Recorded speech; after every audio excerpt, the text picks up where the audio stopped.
Good afternoon, everybody. How are you? So, today we are going to learn about simple present tense. Do you know what simple present tense, guys? Simple present tense adalah bentuk tense yang digunakan untuk menyatakan beberapa hal. Yang pertama itu fact, fakta. The second one, habitual action, kejadian yang dilakukan berulang-ulang atau kebiasaan. General truth, kebenaran umum. Schedule, jadwal tetap. And the last one, instruction, instruksi atau perintah. Alright guys, now I'll give you some example of facts. The first, Indonesia has many islands. Indonesia memiliki beberapa pulau. Jokowi is our president. Jokowi adalah presiden kita. A teacher teaches some students at school. Seorang guru mengajar beberapa murid di sekolah. Now we talk about habitual action, kegiatan yang menyatakan suatu kebiasaan. Coba perhatikan yang berwarna hijau, always, usually, often. Selalu, biasanya, sering. She always goes to school on foot. Dia, untuk perempuan, selalu pergi ke sekolah dengan berjalan kaki. I usually buy an ice cream when I'm sad. Saya biasanya membeli sebuah es krim ketika saya sedih. My mom often cooks my favorite food on the weekend. Ibuku sering memasak masakan favoritku atau makanan favoritku di akhir pekan. Simple present tense juga digunakan untuk menyatakan sebuah general truth, kebenaran umum. Apa sih kebenaran umum itu? Kita bisa lihat dari contoh ya. The sun rises in the east and sets in the west. Matahari terbit di timur dan tenggelam di arah barat. Crocodiles are reptiles. Buaya adalah reptil. Fish lives in the water. Ikan tinggal atau hidup di air. There are 7 days in a week. Ada 7 hari dalam seminggu. Besides talking about general truth, we use simple present tense for talking about schedule. Ya, kita juga menggunakan simple present tense ketika membicarakan tentang jadwal. The train comes at 10 every morning. Kereta api datang setiap jam 10 di pagi hari. I get math lesson every Monday. Saya memperoleh pelajaran matematika setiap hari Senin. My uncle cleans his car every Sunday. Pamanku membersihkan mobilnya setiap hari Minggu. We wake up at 5 o'clock every morning. Kami bangun jam 5 setiap pagi. We also use simple present tense for talking about instruction. Jadi kita juga menggunakan simple present tense itu untuk membicarakan tentang perintah atau instruksi. Jadi banyak kegunaannya. For example, sit down please, silahkan duduk. Please open the door. Tolong buka pintunya. Close the window. Tutup jendelanya. Be careful. Hati-hati. Alright, masing-masing tenses itu memiliki ciri khusus. Untuk simple present tense, ada pun ciri khusus yang kita bisa lihat bisa melalui adverb of frequency atau time signal. Adverb of frequency itu sendiri adalah menyatakan seberapa sering. Always, selalu. Usually, biasanya. Sometimes, kadang-kadang. Seldom, jarang. Often, sering. Every day itu time signal, ya, setiap hari. Every week, setiap minggu.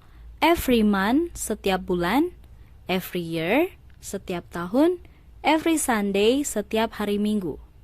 And then others than that, normally, biasanya. Commonly, seperti biasa.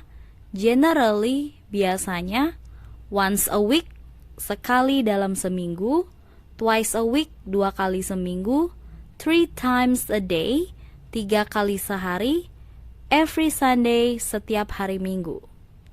Setelah kita mengetahui time signal, saatnya kita membedakan apa itu simple present tense yang verbal and nominal. Verbal dengan ada kata kerja, nominal tanpa adanya kata kerja. Dalam bahasa Inggris, kata kerja itu adalah verb. Ketika ada verb, maka dia adalah verbal sentence. Contoh kalimat atau kata kerja yang memiliki verb itu diawali dengan awalan me atau ber. Mencuci, menulis, memasak, dan lain sebagainya. Untuk ber, contohnya berjalan, berbicara, dan lain sebagainya. Di sini, verb yang saya berikan itu contohnya buy, membeli, sell, menjual, write, menulis. Sedangkan untuk nominal sentence, dia tidak ada kata kerja.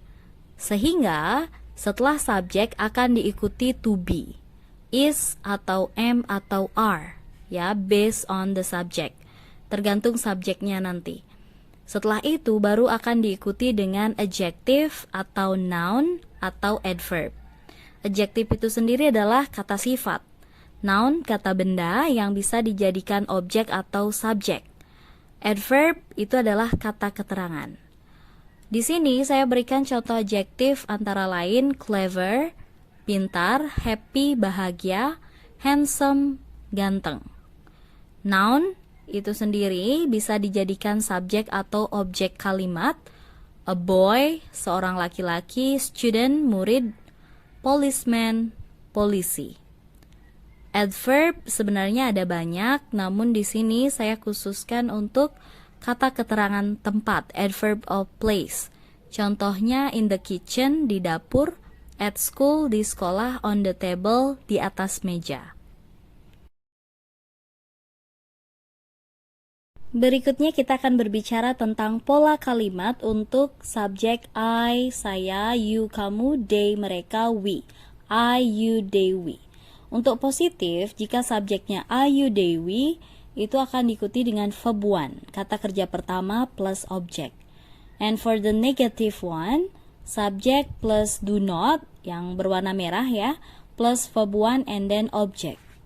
For the interrogative one, ya, or for the question, we put do at the first, ya, kita menggunakan do di bagian depan and then followed by subject, diikuti dengan subject, verb one, and the last one object. Don't forget to have question mark.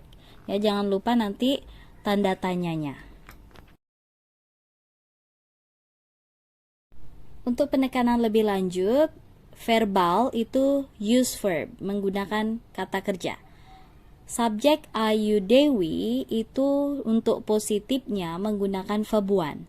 Negatifnya menggunakan do not, diikuti verb one. Interrogative diawali dengan do. Akan berbeda jika subjeknya menggunakan he, dia laki-laki, she, dia perempuan, it, dia benda atau binatang, dan satu nama orang ataupun my dad, my mother, my brother gitu ya. Jadi untuk positif formulanya itu sendiri subjek ditambahkan kata kerja yang diikuti s atau es, kemudian ditambahkan objek. Negatif, subjek ditambah does not. Kalau yang tadi do not, sekarang menggunakan does not, ditambah kata kerja pertama dan objek. Untuk interrogatif itu akan diawali dengan does, kemudian subjek, verbnya kembali kata kerja pertama, karena di depan sudah ada es atau does gitu ya. Untuk penekanan lebih lanjut, verbal itu use verb. Jika subjeknya he, she, it, untuk positif menggunakan verb s atau es. Negatifnya menggunakan does not ditambah verb one. Kenapa bukan verb s? Karena sudah ada does pada does not. Interrogatif pun begitu, diawali dengan does, bukan do ya. Karena subjeknya he, she, it, maka diawali dengan does. Let's look at the difference. Mari kita lihat perbedaannya. Satunya jika subjeknya we dan satu lagi she, ya. I, you, they, we tidak suka s, he, she, it suka s. We write a letter. She writes a letter. Dua-duanya berarti write, menulis gitu ya. Tapi pada subjek we itu tidak diikuti dengan s, write-nya. Untuk subjek she, write-nya isi s. Kemudian untuk negatif, we do not write a letter. Do not. She does not write a letter. Ya, menggunakan does not. Kemudian interrogatifnya, do we write a letter? Apakah kami menulis sebuah surat? Does she write a letter? Apakah dia perempuan menulis sebuah surat? Berikutnya kita lihat contoh yang lain dengan kata kerja study. Subjeknya satu I, satunya he. I, you, Dewi tidak suka S. He, she, it suka S. I study English every day. He studies English every day. I do not study English every day. He does not study English every day. Untuk questionnya atau interrogative sentence-nya, do you study English every day? Untuk subjek he, does he study English every day? Oke, kita akan melihat lebih detail lagi ya, bagaimana cara menggunakan simple present tense itu dalam sebuah kalimat. Jika subjeknya I, you, Dewi, dan dua orang, kita akan menggunakan kata kerja pertama setelah subjek. Contohnya, I buy cookies every Sunday. Berikutnya, you buy cookies every Sunday. They buy cookies every Sunday. We buy cookies every Sunday. Ayu and Rista buy cookies every Sunday.